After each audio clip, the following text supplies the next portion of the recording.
ॐ अज्ञानतिमिरन्धस्य ज्ञानाञ्जनशलाकया चक्षुरुन्मीलितं येन तस्मै श्रीगुरुवे नमः। नमो ॐ विष्णुपादाय कृष्णप्रेष्ठाय भूतले श्रीमते भक्तिवेदान्त स्वामिनिति नामिने। नमस्ते सारस्वते देवे गौरवाणी प्रचारिणे निर्विशेषा शून्यवादी पाश्चात्यदेशतारिणे। नमो महावदन्याय कृष्ण प्रेम प्रदायते कृष्णाय कृष्ण चैतन्य नामिने गौरतिशे नमः। हे कृष्णा करुणा सिंधु दीनबंधो जगतपते गोपेश गोपिका कांता राधा कांता नमस्तुते। तप्त कांचन गौरांगी राधे वृंदावनेश्वरी वृषभानुसुते देवी प्रणमामि हरिप्रिये। वाञ्छाकल्पतरुभ्यश्च कृपा सिन्धुभ्य एव च पतितानां पावनेभ्यो वैष्णवेभ्यो नमो नमः। जय श्री कृष्ण चैतन्य प्रभु नित्यानंद श्री अद्वैत गदाधर श्रीवासादि गौर भक्त वृंद। हरे कृष्णा कृष्णा कृष्णा हरे हरे, हरे राम राम राम हरे हरे। मूकं करोति वाचालं पंगुं लंघायते गिरिं यत्कृपातमहं वन्दे श्रीगुरु दीनतारिणं श्रीपरमानन्दमाधवं श्रीचैतन्यमीश्वरम्। So we are reading today from Srimad Bhagavatam, chapter Canto 1, chapter number 2, chapter entitled Divinity and Divine Service, and verse number 2 and 3. Om Namo Bhagavate Vasudevaya. Om Namo Bhagavate Vasudevaya. Om Namo Bhagavate Vasudevaya. Narayanang Namaskritya Naran Chaiva Narottamam Devim Saraswatim Vyasam Tato Jayang Mudiraye. Hare Krishna. So one devotee can recite. Sutta Vacha. Hare Krishna. Yes. But okay. Sutta Vacha. Yam prabrajantamanupeta kritya. Yam pravarajantamanupeta kritya. Dvaipayano virahakataramadjuhava. Dvaipayano virahakataramadjuhava. Putreti tanmayataya taravo bhinedu. Putreti tanmayataya taravo bhinedu. Tam sarvabhutam hridayam munimanatosmi. Tam sarvabhutam hridayam munimanatosmi. Anyone else? Any Prabhuji? Yam prabrajantamanupeta kritya. Yam pravajantamanupeta kritya. Dvaipayano virahakataramadjuhava. Dvaipayano virahakataramadjuhava. Putreti tanmayataya taravo bhinedu. Putreti tanmayatava taravo bhinedu. Tam sarvabhuta hridayam munimanatosmi. Tam sarvabhuta hridayam munimanatosmi. Translation by His Divine Grace A.C. Bhaktivedanta Swami Srila Prabhupada. Srila Prabhupada ki jai. Translation. Srila Sutta Goswami said, "Let me offer my respectful obeisances unto that great sage Sukadev Goswami, who can enter the hearts of all. When he went away to take up the renounced order of life sannyas, leaving home without undergoing reformation by the sacred thread of the ceremonies observed by the higher caste, his father Vyasadev, fearing separation from him, cried out, 'O my son, O my son!' Indeed, only the trees which were absorbed in the feelings of separation echoed in the response of bereaved father." Okay, we will recite the next verse. Verse number 3. Anyone? Yasyānubhāvam akhila shruti sarameka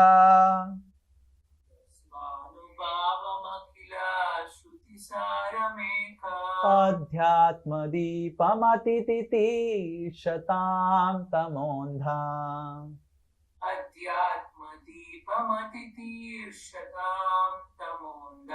Samsarinam karunayaha purana guhyam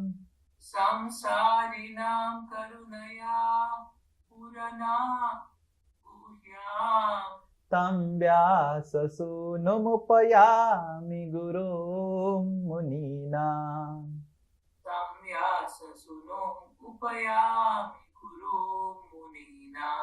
One more, Mataji. Yasvanubhavam akhila shruti sarameka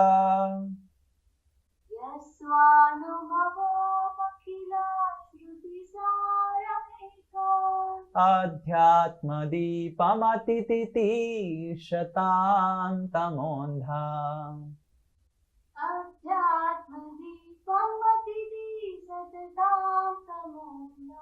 Samsarinam karunayaha purana guhyam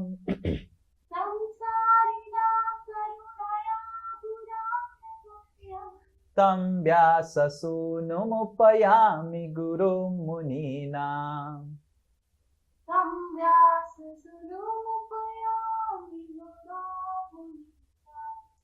Translation and purport by Divine Grace A.C. Bhaktivedanta Swami Srila Prabhupada ki jai. Translation.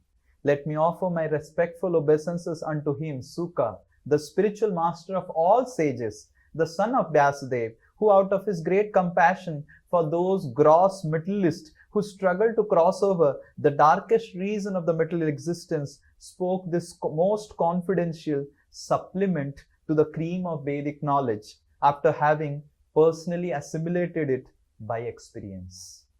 Purport. We will just read the first paragraph of the purport, and the other parts of the purport will be in the assignment, so you can read in your book reading group. In this prayer, Srila Sutta Goswami practically summarizes the complete introduction of Srimad Bhagavatam. Srimad Bhagavatam is the natural supplementary commentary on Vedanta Sutra. The Vedanta Sutra or the Brahma Sutras were compiled by Vyasadeva with a view to presenting just the cream of the knowledge. Srimad Bhagavatam is the natural commentary on this cream. Srila Sukadev Goswami was a thoroughly realized master on Vedanta Sutra, and consequently, he also personally realized the commentary, Srimad Bhagavatam. And just to show his boundless mercy upon bewildered materialistic men who want to cross completely over nescience, he recited for the first time this confidential knowledge. Hare Krishna. So these two are the opening verses of Sutta Goswami speaking or starting to speak Srimad Bhagavatam to the sages of Naimisharanya.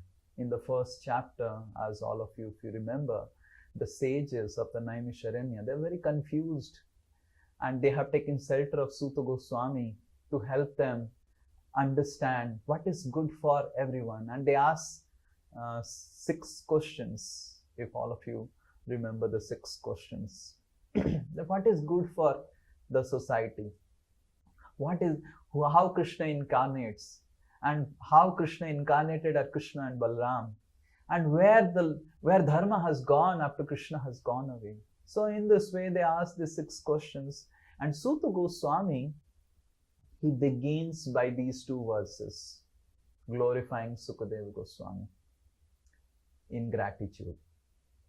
So we will discuss today how gratitude to the spiritual masters is an essential ingredient. Rather, it is the most essential ingredient to understand the Vedic knowledge. Without gratitude, we cannot understand the Vedic knowledge. We may practically read and read and read and read and read and read. There are people who have scholars, there are people who have very great scholars, but they are not able to realize the knowledge the way a simple devotee in our society can speak eloquently on the subject matter of Krishna. Why? Because of the mercy and blessings of the Guru Parampara. Whatever we are able to do, whatever we are able to speak, is all by the mercy of the Guru Parampara. And that's how Suta Goswami is explaining in this verse that how the mercy of the spiritual master is the most essential ingredient to understand Srimad Bhagavatam, to understand Vedic literature, to understand Krishna, and how he is so grateful to his spiritual master Sukadeva Goswami for having spoken Srimad Bhagavatam to him.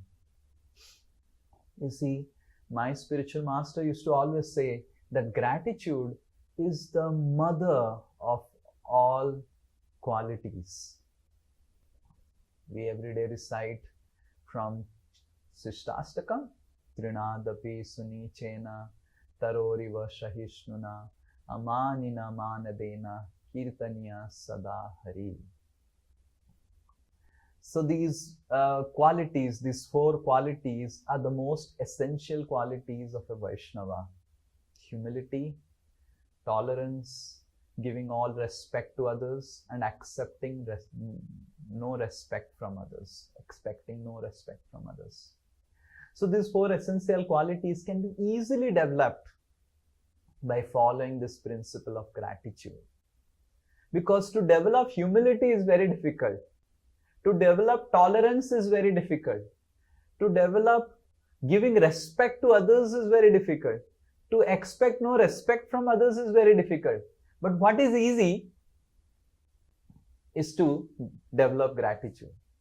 Just like any husband wants child, we expect that the husbands are not Vishnu. None of you are Vishnu.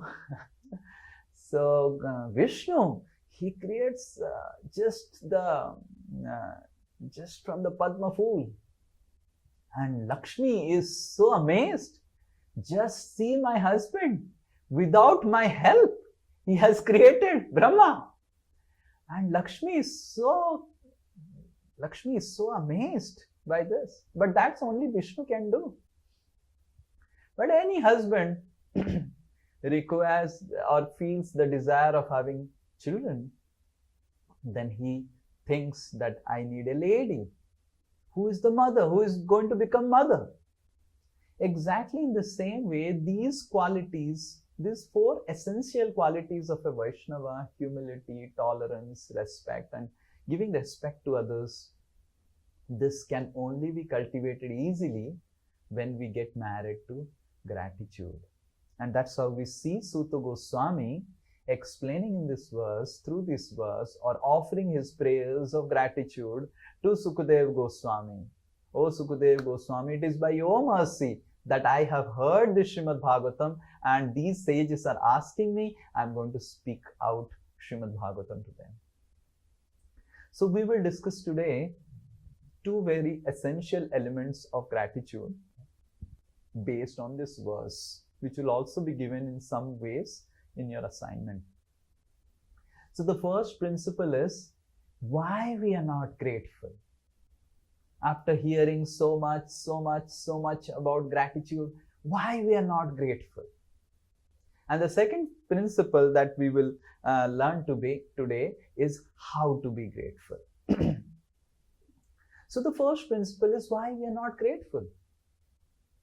We have got so much, and still we are not grateful. So the reason of not having gratitude in the heart is our tendency to feel that I deserve. That I feel that this is okay. I deserve more in life and I am getting so less. So when this tendency is there in the heart that I deserve, then instead of becoming grateful to what we receive, we start demanding. Oh, yes, I have qualification. But if we study Krishna consciousness and if you study bhakti and if you go to Vrindavan, we will see Brahma, after doing tapasya in Vrindavan, for so many years, Brahma did tapasya, and after doing tapasya for so many years, Brahma is praying that I don't deserve to even become dust in Sri Vrindavan Dham. This is what Brahma, who is the topmost Jivatma in this entire universe, he is telling that after doing tapasya for so many years, after doing sadhana for so many years, I don't even deserve to become a grain of dust in Sri Vrindavan Dham. And that's how he prays. If you go to Vrindavan, we are going Vrindavan. So Barsana are the 4 heads of Brahma, and Nandagaon are the 5 heads of Lord Shiva.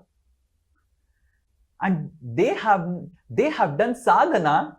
Our sadhana is like Hare Krishna, and then we sleep, and then we are using the mobile and chanting Hare Krishna, and we are doing what not. 108 ways to be distracted in sadhana. Everyone can write books on that. But Brahma was not having iPhone, or Brahma was not having his books, or he's not doing side-by-side management.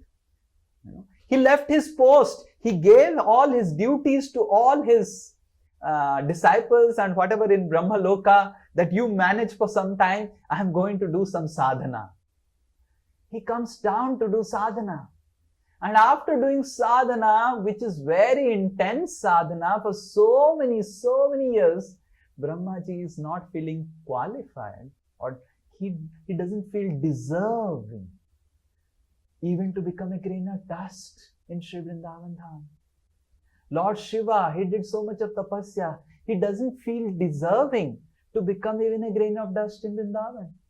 Uddhav, after going to Vrindavan, he doesn't even feel that I deserve to even become a grass in Vrindavan Dham.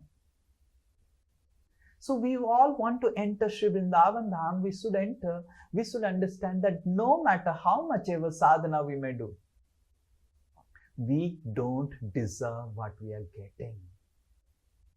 Brahma doesn't deserve it. Lord Shiva doesn't deserve it. Kaviraj Goswami, actually one of the most repeated verses in Chaitanya Charitamrita, if you read, is Ei Bhava Gupta Sindhu Brahma na paye Ekavindu. Ei Bhava Gupta Sindhu. Kaviraj Goswami explains in Chaitanya Charitamrita that what Lord Chaitanya Mahaprabhu is giving us, the Gupta Sindhu, Brahma na paye Ekavindu. One drop also is not accessible to what Lord Chaitanya Mahaprabhu is giving us. What we are getting, access to Sri Vrindavan Dham, access to Srimad Bhagavatam, access to the holy name of chanting Hare Krishna, which is the Jugala Naam, Bhava Sindhu. It is the ocean of mercy, blessings. Brahma na paye tara ekavindu.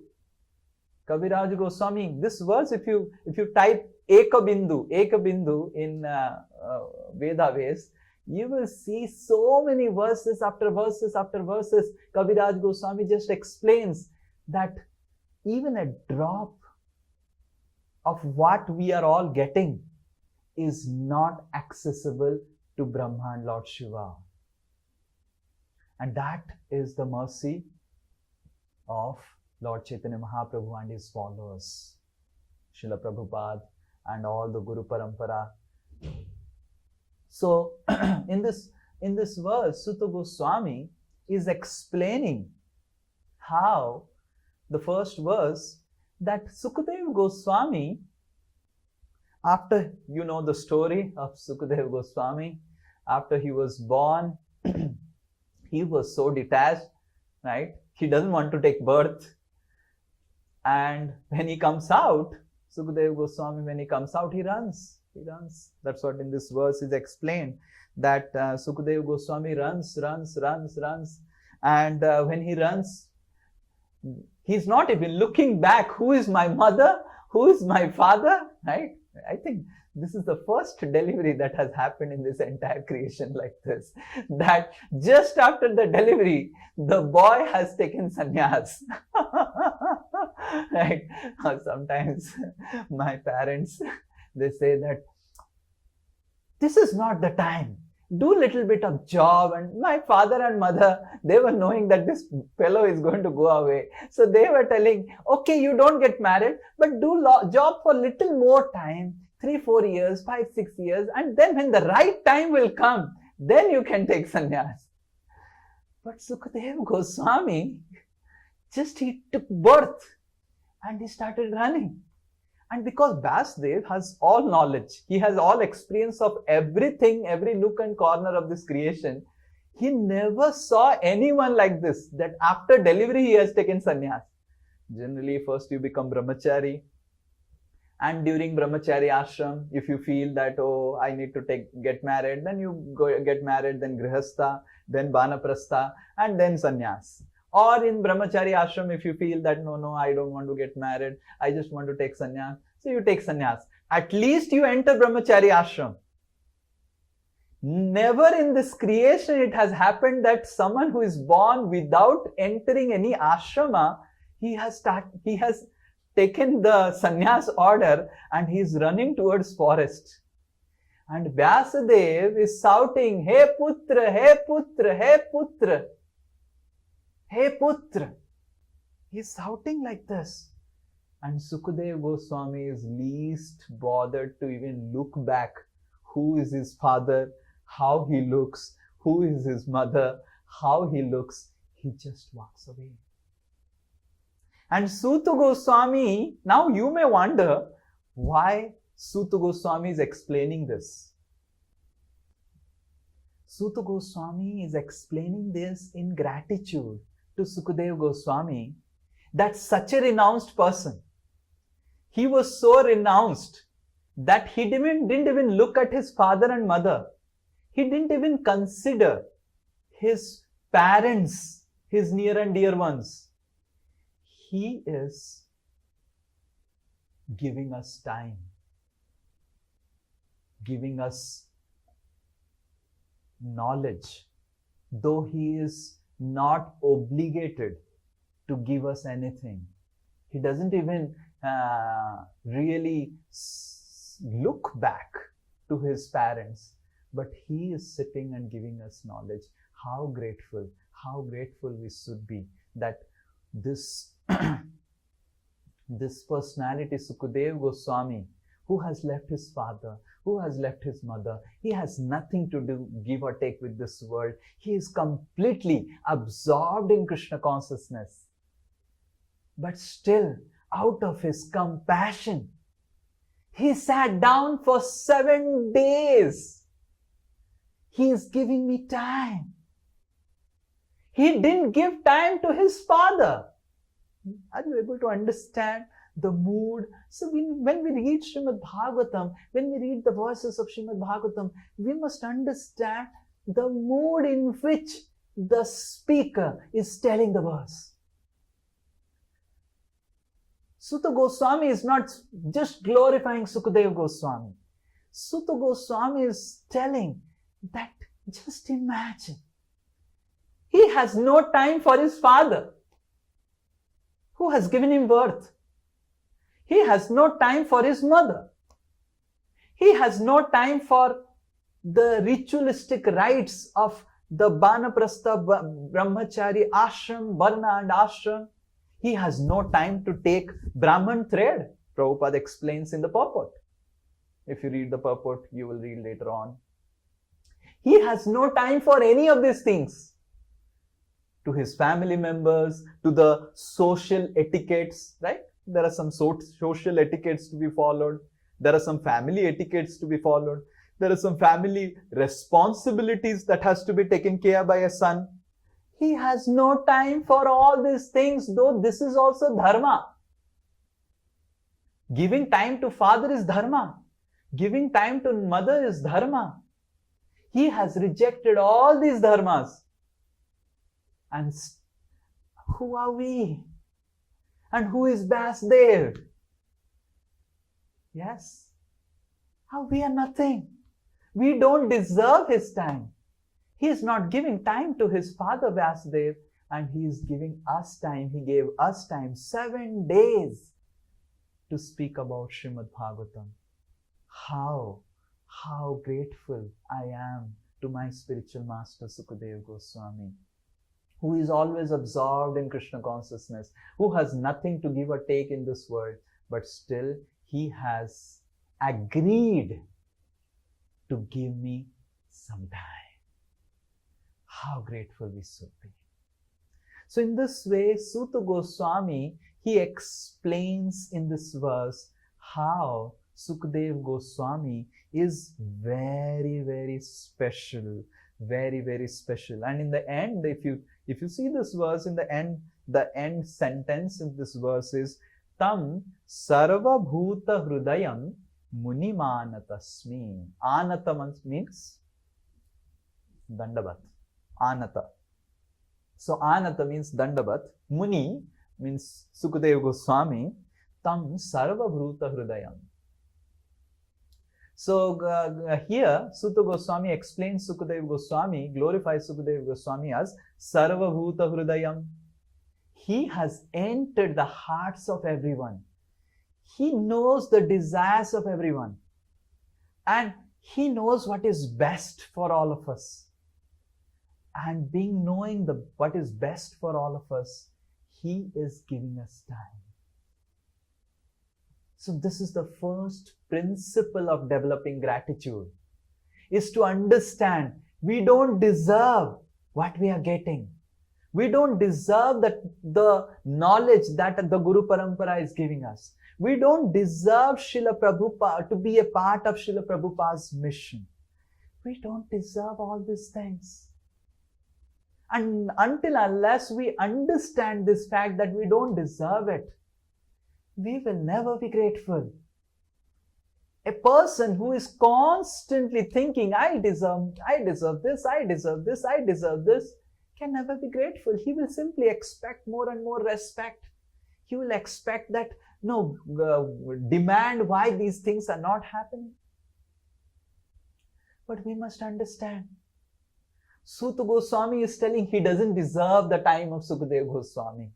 It is out of his causeless mercy. Brahma is telling that he doesn't deserve to become a grain of dust in Vrindavan. Lord Shiva is telling that he doesn't deserve to become a grain of dust in Vrindavan. Uddhava is telling that he doesn't deserve to become Gulma in Vrindavan.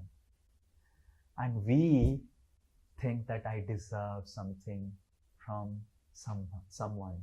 Actually, we don't deserve what we have got. So this is the tendency that makes us ungrateful. The tendency that I deserve more and I am getting less. But when we understand that we don't deserve anything, whatever, even a grain of dust of mercy of Krishna that if we are getting, Ei Gupta Bhava Sindhu, Brahma na pae jara eko bindu. Tai dilaila e samsare. Lord Chaitanya Mahaprabhu and his followers, they have come to give us what even Brahma is not getting. And that's how we don't deserve, we don't have qualification. Srila Prabhupada was asked by some of his disciples that what gave us qualification to receive this? And Srila Prabhupada said, you don't have qualification. No one can be qualified. Suta Goswami is telling that he is not qualified. You know Suta Goswami? If you read about Suta Goswami is son of Romaharshana Suta.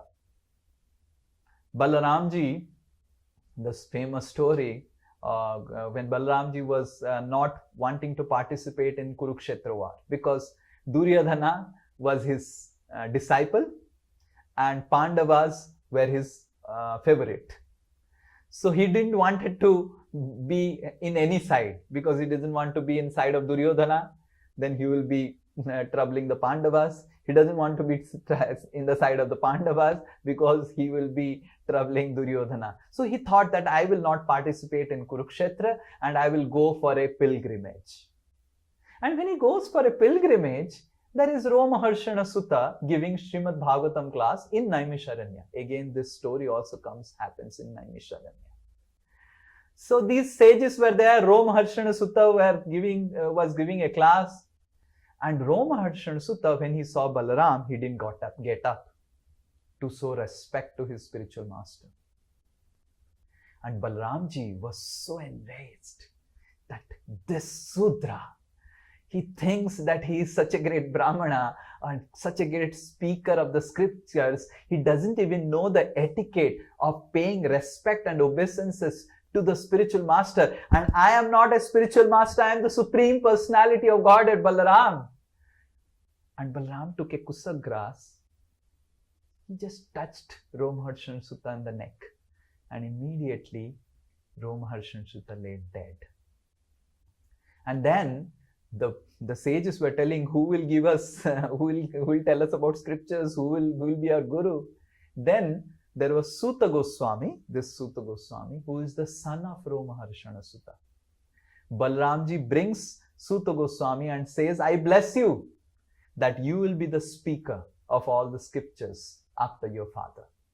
So Suta Goswami is personally blessed by Balaram.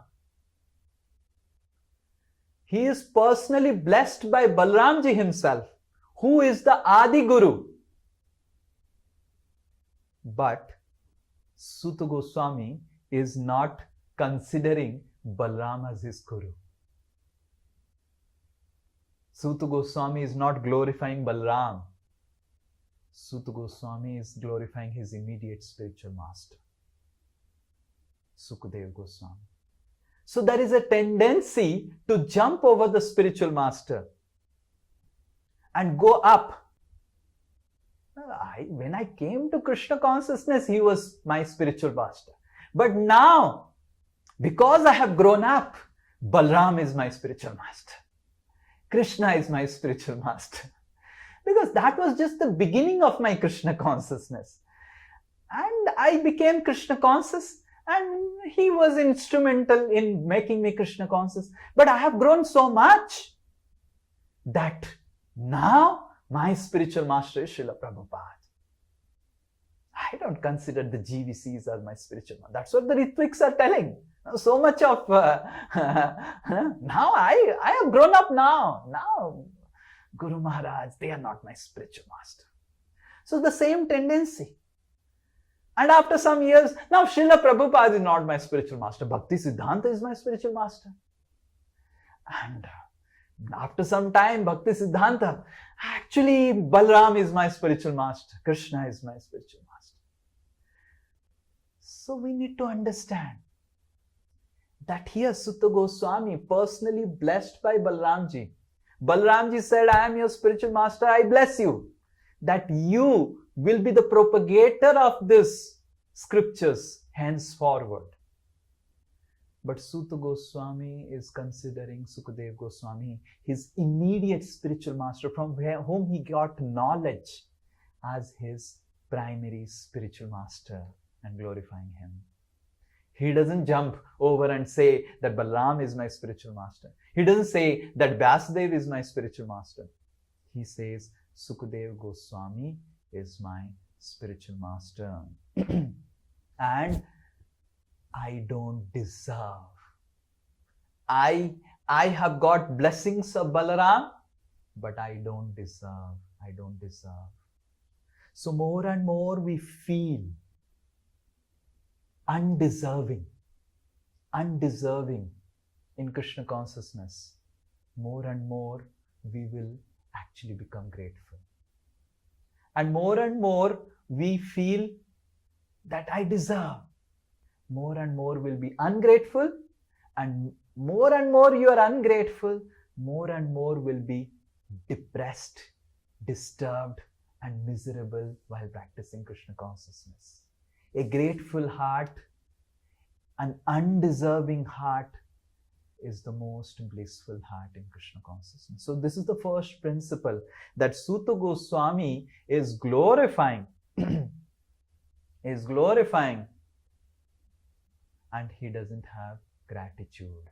And so he has gratitude and he feels that he doesn't deserve what he is getting. He doesn't deserve the time of Sukadeva Goswami. Though Sukadeva Goswami didn't give time to his family members, his own father, he gave time to me. 7 days he sat down and spoke about Srimad Bhagavatam. He didn't had 1 second for his father. He had 7 days for me. How grateful I should be to my Guru Maharaj, to my Gurudev, Sukadeva Goswami, who gave so much of time to me. So this is the first principle that Suta Goswami speaks about, expressing his gratitude, right? And the second principle Suta Goswami speaks about in the next verse is why we don't become grateful is because we don't value the spiritual gifts that the spiritual master is giving us. In the beginning of Krishna consciousness, it's the general rule that we come to Krishna consciousness with some material gain. And then we see that how Krishna consciousness is offering me a lot of material things. Oh, making my mind peaceful. Oh, my life is also becoming peaceful. My life is also becoming streamlined. So we are very, very grateful to the association of devotees. We are very grateful to the spiritual master because we are getting something material. But after some time, the material things that we are getting goes away, fades away. And now we feel very, very vacuum because we have to become now grateful for the spiritual gifts that the spiritual master is giving us. Because we are very attached to the material life, we are very attached to the body. Anyone does something to our body, we are very grateful. Oh, he gave me some money, I was in great distress, he gave me some money and by which I could do my business and all. Or we get some things for our body, we get some things for our family. Oh, we are very, very grateful. Why? Because we are in fully materialistic platform. We think we are body, anyone helps us in our bodily level. We are very, very grateful, very, very grateful. We are very grateful to our teachers who gave us knowledge by which we can build our career and join the office and job and earn some money. We are very grateful to our parents, they gave us the body. We are very grateful to someone who helps us in our finding a job, getting us some money. And because we don't value spirituality enough in our lives, we don't value the spiritual master. We don't value the gift of the spiritual master. So the second reason we are not grateful is because we don't value what the spiritual master is giving us, right? So here in this second verse, if you see, Suta Goswami is explaining Adhyatma Deepam Atititi Shatam Tamo Andham. One can give us some food, one can give us some water, one can give us some money. But my spiritual master is giving us the way, Adhyatma Deepam. He is giving us or showing us the light, Atititir Shatam Tamandham, by which I can go beyond this world.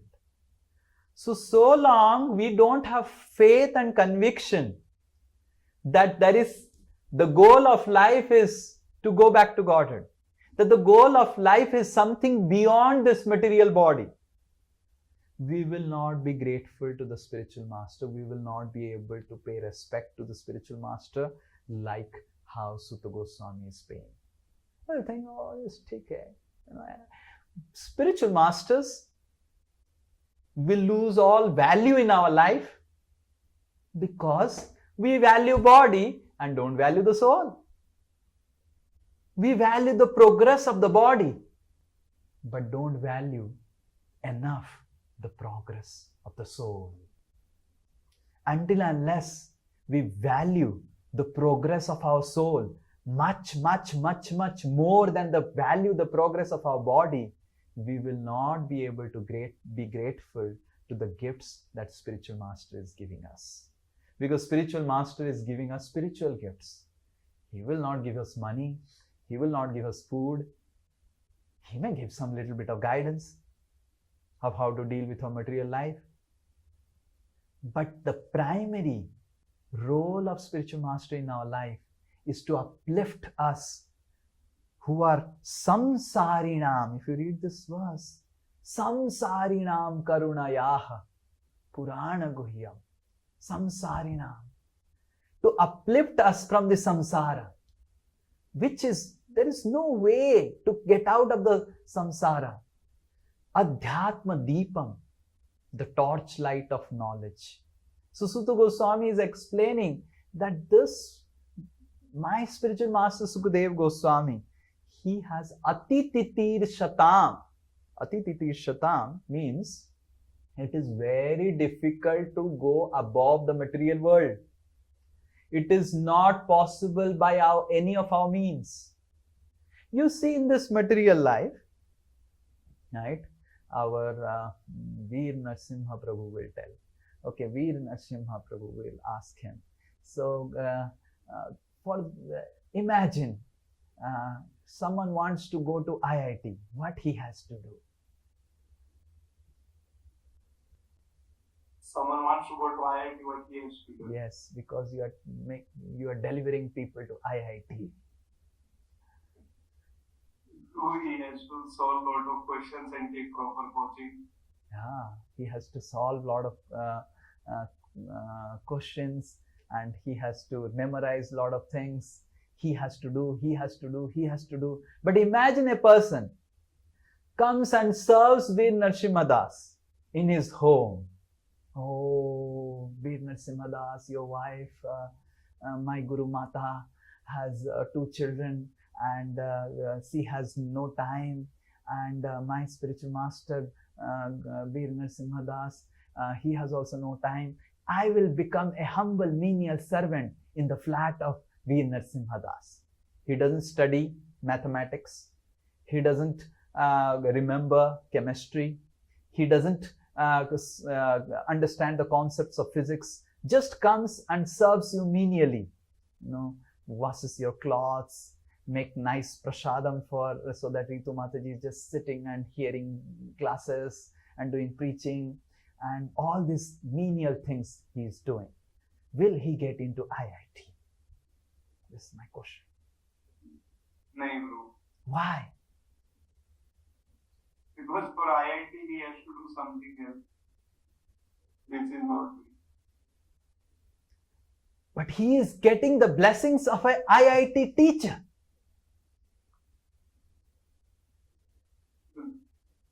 In material things, only blessings will not work. In material things, our personal endeavor is very, very important. And in spiritual thing, our personal endeavor has practically very less importance. It is important. It's not that it is not important. Endeavor. But the blessings and our attitude by which we can attract the blessings is very, very important. Why we cannot do our sadhana well? Because we have very less blessings punji. Why we sleep in chanting? Because we have very less kripa punji. Why we cannot understand Srimad Bhagavatam? Because we have very less kripa punji. Like some people say, na, oh Prabhuji, I am very less intelligent. Like some people come and say, Prabhuji, because I am less intelligent, that's why I am not able to understand Srimad Bhagavatam. Srimad Bhagavatam you can never understand by your intelligence. My Gurudev has not even passed 7th grade. And Gaur Kishore Das Babaji Maharaj was illiterate. He was illiterate.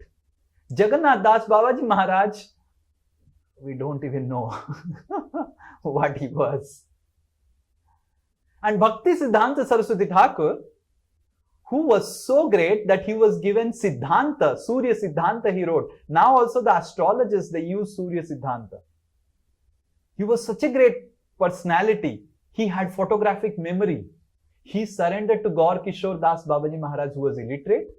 And Jagannath Das Babaji Maharaj, we have no record. We don't even know whether he was literate or illiterate. So spiritual knowledge is not dependent on our endeavor. Rather, our endeavors to do even our endeavor in bhakti, we require blessings. If we don't have kripa punji, we will not be able to even sit and chant. Forget about attentively sitting and chanting.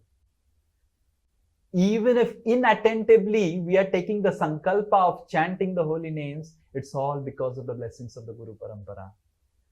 So material life, with blessings you don't get anything. We have to endeavor. In spiritual life, without blessings you can't even endeavor. And that's how aptitude is very important in material life. We have exams, quantitative aptitude, logical aptitude, verbal reasoning. Yes, our Arpan Prabhu is giving all CAT exams. He will tell you all, aptitude is very important. But in Krishna consciousness, attitude is very important. Aptitude has no value. Rather, aptitude can have negative effect of making us proud in front of our spiritual master. But attitude, we see Suta Goswami. What an attitude. He is blessed personally by Balaram. I bless you. Balaram is the supreme personality of Godhead. He is Adi Guru. He is blessed by Adi Guru. But his attitude is, I am simply an humble, menial servant. I am actually a samsari. He is telling here, Samsarinam. He is not telling Samsarinam. The mood of this verse is not, oh, Sri Nitai Das is a samsari, Pavan Krishna Das, Ajay Jain, Arita Goswami, whoever is Samsarinam. No, he is telling Samsarinam. I am a samsari. He is blessed by Balaram and he is considering himself as a samsari, locked up in this material world, stooped into material sense gratification. And my Sukadeva Goswami, my spiritual master, picked me up. If Suta Goswami, who is blessed personally by Balaram, can consider himself as samsari, so we should think who we are. And before thinking who we are, we should really read this verse and understand that how, no matter how much ever we may advance in Krishna consciousness, we always remain a humble, menial servant of the Guru Parampara. Yesterday, His Grace Dwarikadis Prabhu in the morning class was telling, Srila Prabhupada used a very nice term in his classes and lectures, as his identity. He was telling that Srila Prabhupada always used his identity as a postal peon of the Guru Parampara. He didn't consider that he is the deliverer of the message. He didn't consider that he is a great preacher. His disciples, he considered himself like that. But he simply considered himself as a postal peon or a dog of his spiritual master. This attitude can give us Krishna. And why we can't have this attitude? Because we don't value the spiritual gifts that the spiritual master is giving us. We don't value enough. Adhyatma deepam atititir shatam tamondham. This, we are all samsaris, and Sukadeva Goswami has given us the torchlight of knowledge by which we can get out of this samsara. Yaha swanubhavam akhila sruti saramekam. Through his anubhava, swa anubhava. Sukadeva Goswami has his own anubhava, and he is speaking about from his heart. And Sruti Sara Ekam, he is giving us the cream of all Vedic knowledge to help us come out, to help the samsaris like us. Tam Vyasa Sunumupayami Gurum Munina. The son of Vyasadeva, I offer my obeisances to him, who is actually my spiritual master. So in this way, we don't value the gifts that spiritual master has given us because we are so stuck in the material life. We only value something related to material life. Someone gives us food when we are hungry, we are grateful. Someone gives us money when we are in distress, we become very grateful. Someone helps us in advancing us in our material life, we become very grateful. But someone gives us chanting of holy name, okay, it's okay. We have to be practical, right? Okay, holy name is fine, but we have to be practical. So we must understand the gift that we have got from our spiritual master is the greatest gift, right? And that's how, when I was when I started my bhakti in 2005 and came to OIS, so to ISKCON center, our youth center. So the first thing, the Mangal Arati, right? So you know, I am from Puri, so I have a particular conception of Mangal Arati, right? So in Jagannath Puri, the Mangala or Mangala Arati, we sing Jagannath Ashtakam. Kadachit Kalindi. And also we sing, there is another beautiful song written by Jayadev Goswami. Shrita Kamala Kucha Mandala Hai, Dhrita Mandala Hai, Kalita Lalita Banamala, Jaya Jaya Deva Hare. So this is a very beautiful song written by Jayadev Goswami. Once we can sing this song. This is every day in the Mangal Arati sung in front of Jagannath. Jagannath loves to hear this song in the morning, in the Mangal Arati. So when I came to ISKCON, so I was also expecting that in the Mangal Arati, right, the song that has to be sung is about Krishna. Just like in Puri, Kadachit Kalindi, glorifying Jagannath, and Srita Kamala, glorifying Krishna and Jagannath. And what we are doing in ISKCON, we are standing in front of Krishna and glorifying Guru. It's like something, for me, it was very difficult to accept this fact. See, when you come from if you have no bhakti, then it is very easy to accept bhakti. But you have got some bhakti, which is actually not bhakti, that I got in Puri, then it is very difficult to accept bhakti, the proper bhakti, right?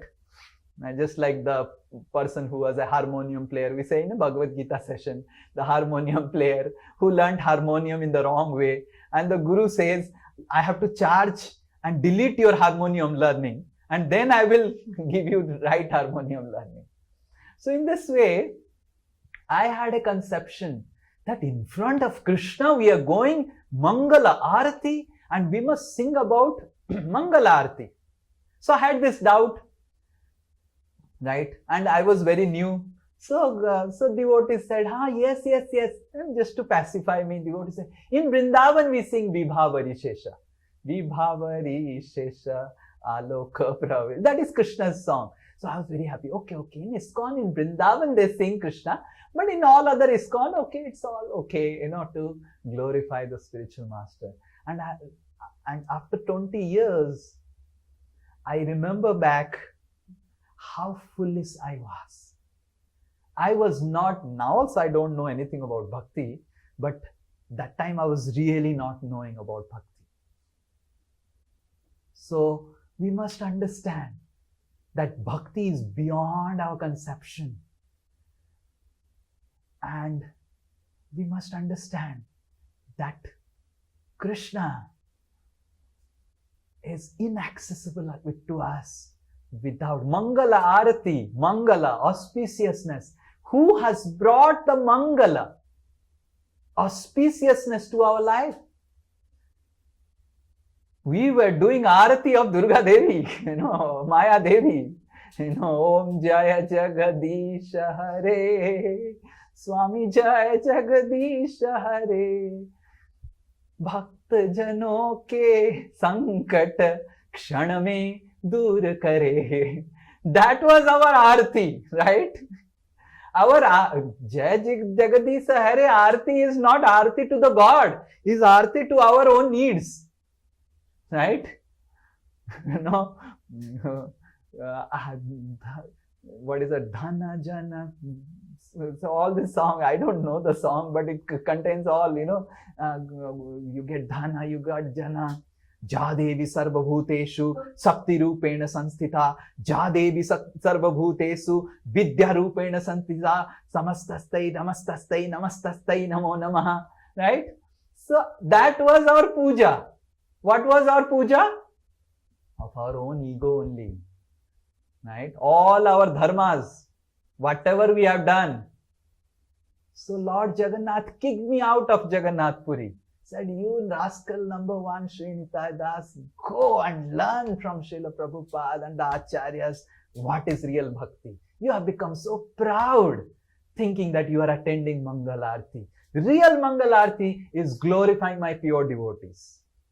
That is Krishna. When we come in the morning and fold our hands and pray to Srila Prabhupada and the Guru Parampara, Krishna feels jubilant. Imagine if I get up in the morning and tell to Kushal Bihari Prabhu,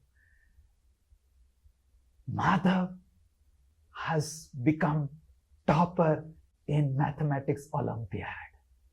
All over India, in the newspaper, Madhav's name is there. My goodness, Kushal Bihari Prabhu, all his fatigue, his sleepiness, everything. Prabhu, where is the newspaper? Where is the newspaper? Where? Get the cuttings, get the clips. Right? So similarly, to give the greatest pleasure to Krishna is to glorify the spiritual master. Because spiritual master is so dear to Krishna. He is doing something which no one wants to do. The thankless task of getting Krishna's son to Krishna's lotus feet. The Jivatmas are Krishna Bimukha, and spiritual master is bringing the Krishna Bimukha Jivatma and making them again, put them at the lotus feet of Krishna. And that's how we see also Sutta Goswami, he's beginning Srimad Bhagavatam, he's the Mangala of Srimad Bhagavatam, right? We also say Mangala Charana. What he is doing in Mangala Charan? He is glorifying his spiritual master. Because all the auspiciousness that has come in our life, whatever we are able to note down and whatever we are not able to note down, that has come because a Vaishnava entered in our life. Or not entered, he stumbled in our life. He dashed in our life. He caught our neck. He disciplined us. He chastised us. He forced us become a servant of Krishna now. So those auspiciousness, this is Mangala Charan of Srimad Bhagavatam as explained by Suta Goswami. And the Mangala Charan glorifies the spiritual master. It doesn't glorify Krishna. Why? Krishna comes later. Guru comes beginning. And that's how you will see in the next verse, he says, Narayanam Namaskrityam. The verse we swing, that's the fourth verse of Srimad Bhagavatam. This is the third verse. Narayanam Namaskrityam Naranchaiva Narotamam. Then he glorifies Narayan. First he glorifies Krishna. And that's how we follow. What we follow in ISKCON, though I was skeptical and because of my previous conceptions and misconceptions and all those things in Jagannath Puri, what we follow in ISKCON is completely bona fide. We first sing the glories of the spiritual master in Guru Ashtakam, then we chant Hare Krishna. And Suta Goswami is first singing the glories of the spiritual master, then he is telling Narayanam Namaskrityam. I fall down at the feet of Narayan. But before falling down, remember who has made you to fall down to Narayan. You are falling down to the lotus feet of material energy, begging to the material energy, give me some food, give me some sense gratification, give me some sense gratification. I want to enjoy my senses, give me some sense gratification. That was our situation. And Guru caught us in our neck and dashed us to the lotus feet of Krishna. Oh my Krishna, I am so grateful to my spiritual master. So we must understand that we never wanted to be a devotee. How many of you wanted to be a devotee, or when you were born, you were really searching for Krishna? Yes, please raise a hand. Anyone who was searching? Yes, Krishna Bihari Prabhu, you were searching for Krishna. Yes. Yes, Udharan Krishna, you were searching for Krishna. No, he was not. Pavan Krishna, you were searching for Krishna. But somehow all of your names have Krishna now. Right? We were not searching for Krishna. Someone came and caught our collar. Come to Krishna. Come. We were just dragged to Krishna. Right? So how grateful. So the Mangala Arati or the Mangala Charan. The Mangala Charan is Om Ajnanatimirandhasya Jnananjana Shalakaya Chakshuru Militam Yena Tasmai Shri Guruve Nama Sri Chaitanya Manobhishtam Stapitam Yena Bhutale Swayang Rupa Kadamahyam Dadati Swapadantikam. Mangala Charan is that Charan which has brought Mangala in our life. That is meaning of Mangala Charan. The lotus feet of the spiritual master has actually brought the auspiciousness in our life. And how we can become grateful is recounting who we are and what we have become now. We never wanted Krishna in our life. Putting tilak would be the last thing, or we might have in our childhood criticized someone putting tilak. Yes. Arey kya hai sab, sab kya tilak vilak laga ke ghum raha hai, right? We might have criticized someone wearing dhoti kurta, and now we are wearing dhoti kurta. We might have criticized someone who was wearing dhoti kurta and going in metros or something. सब बेगर लोग, भारत पूरा poverty stricken है. Karan had pulled Sikha of his classmate telling kya ye sab bakwas hai. Right? We would have done all these things, and now you see, in our heart to heart, we are so much respectful to these devotional items which are very, very sacred. How? Recollect. Recollection. I will tell you a nice story. So there was one boy who was a beggar. This boy had a very nice attitude, and one big man, he saw him on the street. He was a very nice boy. He was wearing tattered clothes and everything. He picked him up. He was in requirement of a good employee as a manager for his company. He picked him up and said, I will train you to become a manager. And slowly the big man trains him up, he becomes the manager, and slowly, because of the nice humble attitude of the boy, this boy becomes the favorite of the businessman. And when this boy becomes the favorite of the businessman, other colleagues, other people, they start becoming envious, jealous. So they try to speak wrong things about this boy to the boss. This boy is actually lazy. He doesn't work well. He commits a lot of mistakes, this and that and all those things. But the businessman knew that these people are envious. He used to not give a lot of importance. But then these people, the other people in the company, thought that we have to get some proof to catch this person, throw him out of our company. One person said, I know. This boy comes very early to the company and does something. He has a suitcase. In the suitcase he opens. I don't know what he does in the chamber. I think he helped something and he is doing something. We will catch him. So some 2, 3, 4 people of the company, they decided that we will go earlier than this manager to catch him what he's doing. So they come back. And like everyday affair, this boy came to the office, went to his chamber, locked his door and opened the suitcase. But he was not knowing that in his chamber, already 3 people were there hiding. And as soon as he opened the suitcase, these 3 people jumped and caught him. Now we have caught you. You are stealing something and every day. And open the suitcase. And this boy became very embarrassed. He closed the suitcase. No, I will not open. We know that you have got something. And this boy was, no, I don't want to open it. And they forcefully opened it. And they found out one t-shirt with lot of holes and one underwear with lot of holes. And this person started crying, telling, my boss, I was like this. I was wearing this t-shirt and I was wearing this underwear with holes when my boss picked me up from the streets and made me what I am now.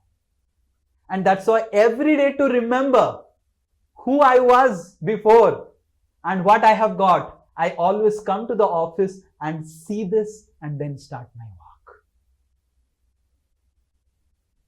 So gratitude is about remembrance, recollection, who we are, who we were, and what our spiritual master and devotees have done to us.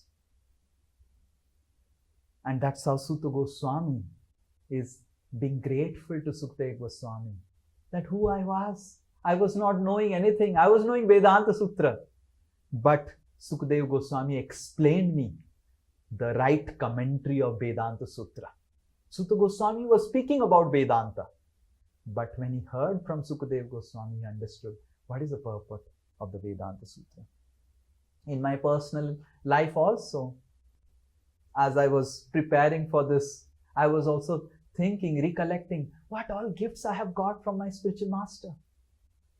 One time His Holiness Jayapataka Swami Maharaj had come and he said that I am serving in Mayapur, but I bow down to all of you who are serving in Calcutta, because I am serving in Sri Kshetra, but all of you are serving in Sripada Kshetra. And Srila Prabhupada said, who serves in the Dham of the Lord, he gets 1000 mercy. But who serves in the Dham of the devotees of the Lord, the place where devotees are born, they get 10,000 times mercy. And I remember I was never deserving for getting to serve in Calcutta. I was destined to serve in Pune. That was my destiny. But somehow Dayaram Prabhu intervened, who was temple president. He inspired Radheshyam Prabhu, Radhanath Maharaj. And I was reluctant to leave Pune and somehow came to Calcutta and realized that I got 10,000 times mercy. How fortunate. All by the mercy of the spiritual masters. I see so many people untrained in ISKCON, not properly trained about the etiquettes, the philosophy. And I remember how much time and energy in giving us scoldings, chastisement and training and everything and encouragement Radheshyam Prabhu gave us. Practically, when I was in IIT, every 2-3 days, for almost 1 hour I used to talk with Radheshyam Prabhu, I remember. So much of knowledge, so much of chastisements, so much of wisdom, so much of practical knowledge, so much of training. Right?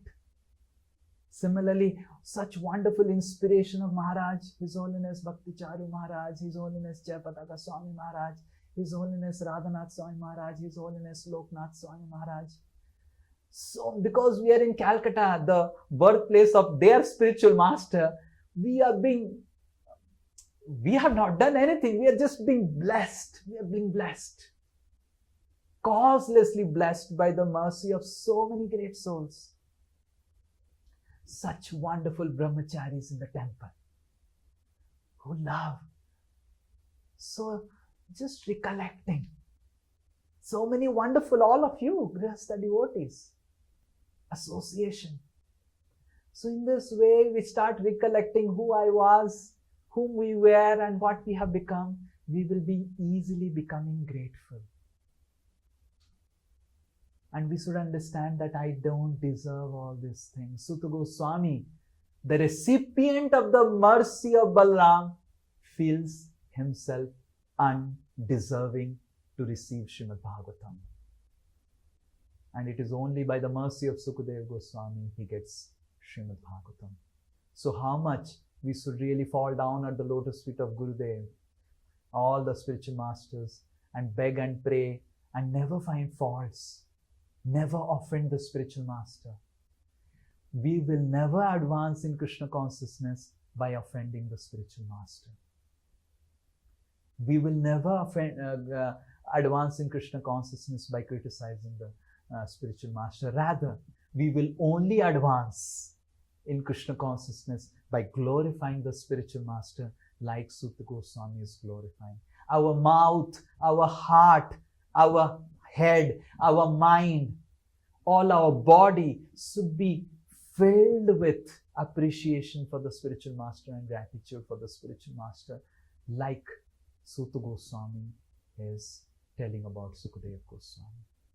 And we should never try to jump over the spiritual master, telling that, oh, Srila Prabhupada is my spiritual master, Krishna is my spiritual master.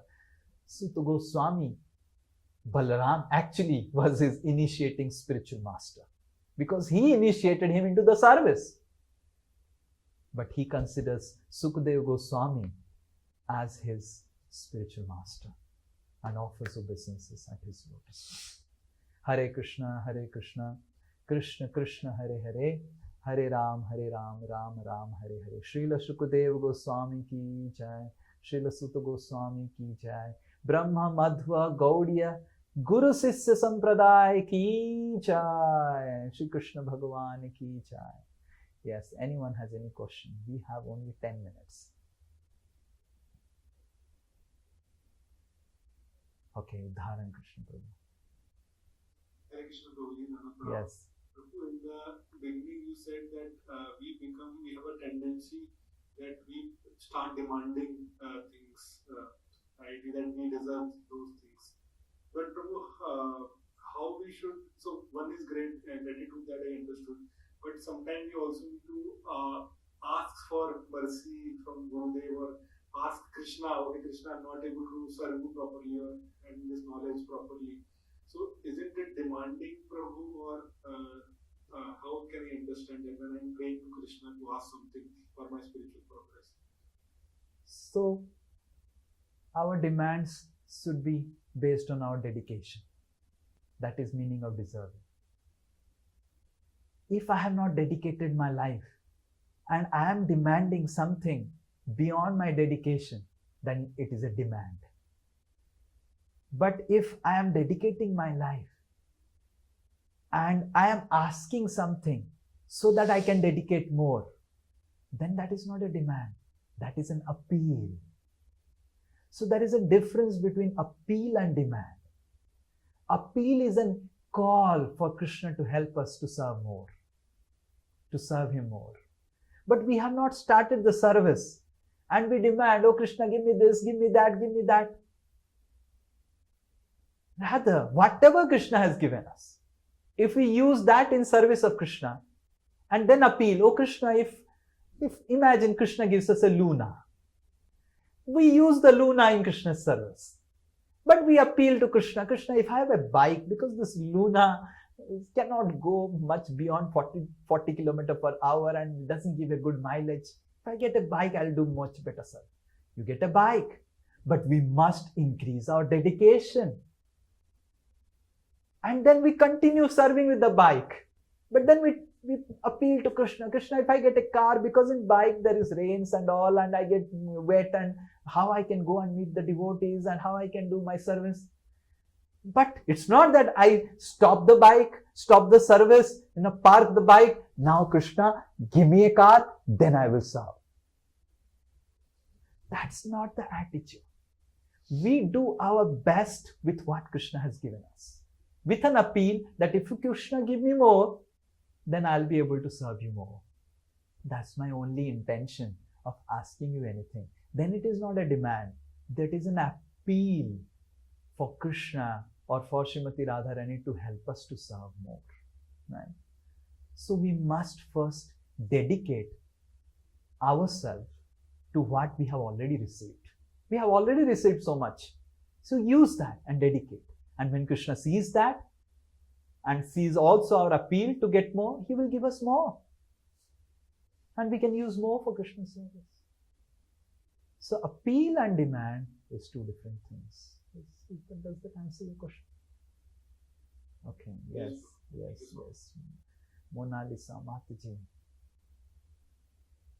Hare Krishna Prabhuji, Dhanavad Pranam. Yes, Dhanavad.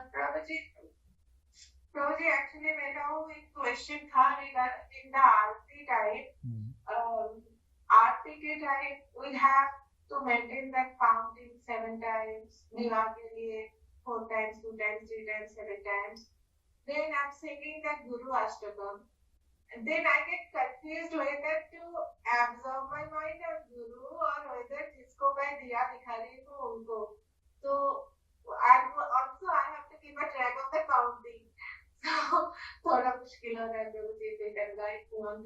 Yeah, this is a problem in when we are doing it alone, everything. When we are doing singing also, when we are doing arati also. Generally, the pujari has to be, if the pujari is automatically offering first to Guru and then offering to Krishna. So pujari doesn't have to do this. It's the singers who are there in the arati. They are supposed to do that. But in the puja, already involves first worshipping the spiritual master and then worshipping Radharani Krishna. So we don't have to externally do it. The pujari is not supposed to sing. The pujari is supposed to do the puja nicely. There has to be other singers. So in home, if there is no one to sing and we are the only pujari, we are the only singer, so best is to play Srila Prabhupada or Gurudev's Samsara Dava recorded, and while Gurudev's Samsara Dava is being playing, and we do the puja. Like when I used to go to Dhanbad, I was the pujari, I was the temple president, I was the disciple, I was the everything in Dhanbad, right? I was the cook, I was the peon, I was everything. So I used to play Radhanath Maharaj's Samsara Dava, Samsara Dava Nalalidha Loka. Like this Maharaj sings. Pranaya Karunya Ghana Khanatvam. So I have to play that and do whatever I want to do, right? So that is also another way when we are alone, when we are a lone soldier, right? But slowly we should also get more people. So I got more people in Dhanbad. So then it became easier. And they started cooking and I started singing.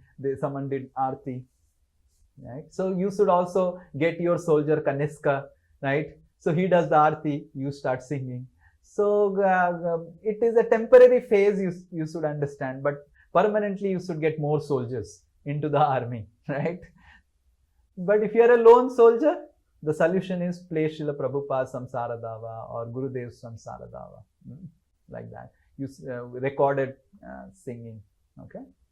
Is this clear? Hare Krishna. Yes, Sam Narayan Prabhu. Hare Krishna, Prabhuji.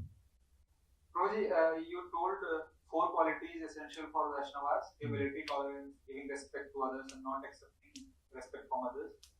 So, Prabhuji, is there any subtle, like they are connected? I feel they are all connected, and you will all have to discuss this in the assignment. How these 4 qualities are connected to gratitude and how gratitude brings about these qualities. Okay, so you have to attend the book reading session. Okay. Thank you, Hare Krishna. Yes, Krishna Bihari Prabhu. Hare Krishna, Prabhuji. Prabhuji, I am confused sometimes that whom to pray. Should I pray to only spiritual master? Should I pray to Krishna also? Or how to maintain the boundary that I am not jumping over my spiritual master and praying to Krishna? So what is the proper procedure or way for our prayers? When should we pray and what to pray to Guru? The proper procedure is we should pray to Krishna. But we should beg the mercy of the spiritual master before praying to Krishna. That's why Mangala Charana, falling at the feet of the spiritual master to become auspicious, purified, qualified, so that I can pray to Krishna.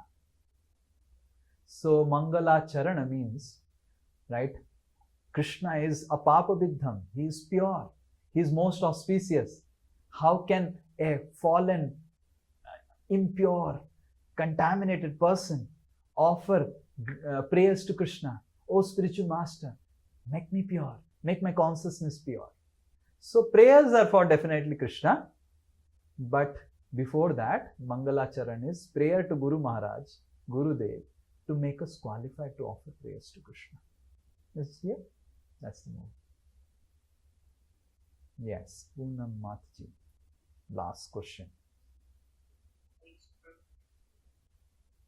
Prabhuji, we often get clouded sometimes since we are staying in the material world and so much part of this material world, although we come in touch with devotees and Guru and whatever spiritual activities they are doing. But 7 out of 2 days we get clouded and we are thinking that we are doing whatever we are trying to. Then how to manage that? So if out of 7 days, 2 days we are clouded, first thank the spiritual master for the 5 days of unclouded behavior. Previously we were 7 days clouded and not even a moment we were unclouded. Now we have come to the state of 5 days unclouded. And more we thank the spiritual master. Let's say you are 5 days unclouded. Even if a person is 1 hour unclouded, while at least in the Bhagavatam class, he is 1 hour unclouded. Other time he is fully clouded. At least thank the spiritual master that, oh Krishna, you, oh Gurudev, when I am with you, Maya cannot touch me. As soon as you are away, immediately I become affected by material energy. At least thank the spiritual master like that. Then you will see that 1 hour will become 2 hours. It will become 6 hours. It will become 1 day. It will become 2 days. It will become 5 days. It will become 6 days. And it will become 7 days. And it will become 365 days in a year. So point is not about how many time we are unclouded. Point is whether we are glorifying the spiritual master for whatever unclouding that has happened in our life. And if we do that regularly, always, then we will see our clouding will also go away, because only Krishna can take us away from the clouding. And when Krishna sees that, array, this person loves my pure devotee, I will give him my blessings. I'll give him my blessings. I'll give him my blessings. Because he loves my pure devotees. He loves my pure devotee. So, Sakshad Haritvena Samasta Sastre Yuktas Tatha Beta Eva Sadhi Kintu Prabhorya Priya Eva Tasya Kintu Prabhoryaha Priya Eva Tasya. The spiritual master is very dear to Krishna, because he is doing the dearest service to Krishna, that is preaching and bringing conditioned souls back to his lotus feet. And by glorifying the spiritual master, for thanking the spiritual master for at least that 5 days of unclouding, you will see it will become 6 days. And by criticizing the spiritual master, 5 days will become 1 day again. And that 1 day will become 1 hour. And after 1 hour, will be fully again clouded. I have seen so many brahmacharis in the temple. They were so enthusiastic, but they started criticizing. They got a lot of knowledge, they read a lot of books. I don't want to tell the names. They read a lot of books, and after reading a lot of books and a lot of things, they thought that they are greater than their spiritual master. And they are not there in the ashram now. They are not there in the ashram. Even after getting such glorious opportunity to stay as a brahmachari, sannyasi in Gaudiya Sampradaya, they are not there. Why? Because they were unclouded by the mercy of spiritual master, criticized, again got clouded, again went back to material life. That doesn't mean that grihasthas is in material life. The person is living Krishna consciousness, living the commitments of Krishna consciousness. So by appreciating the spiritual master, thanking the spiritual master, unclouding will happen. By criticizing, even within our mind, clouding will happen, and after some time everything will get clouded. Whatever we have received, Krishna will purposefully cloud it. Jao tum abhi bahar. I have seen so many, last 20 years, so many people in ISKCON. The 99.99% of people living Krishna Bhakti is offense to Guru and Vaishnavas. 99.99%. Right? So we have to be very careful while dealing with the spiritual masters.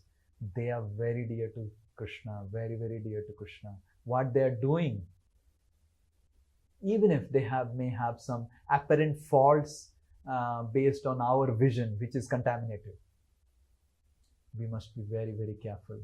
We must understand whatever unclouding has happened, it has happened because we got some gurus in our life. And whatever clouding will happen, it will happen when we criticize them, when we don't respect them, glorify them. So, Mangalacharan, if you really want auspiciousness to be continued in your life, always remain at the lotus feet of the spiritual master. Sri Guru Charana Padma Kevala Bhakati Sadma. Right? That is the only safest position in the material world. To be always remaining as a humble, menial servant of the spiritual master. Right? Otherwise, it is very dangerous. So unclouding, let's not worry about it. Let's thank the spiritual master for whatever unclouding has happened. Hare Krishna, Krishna Krishna, Hare Hare, Hare Ram, Ram Ram, Hare Hare.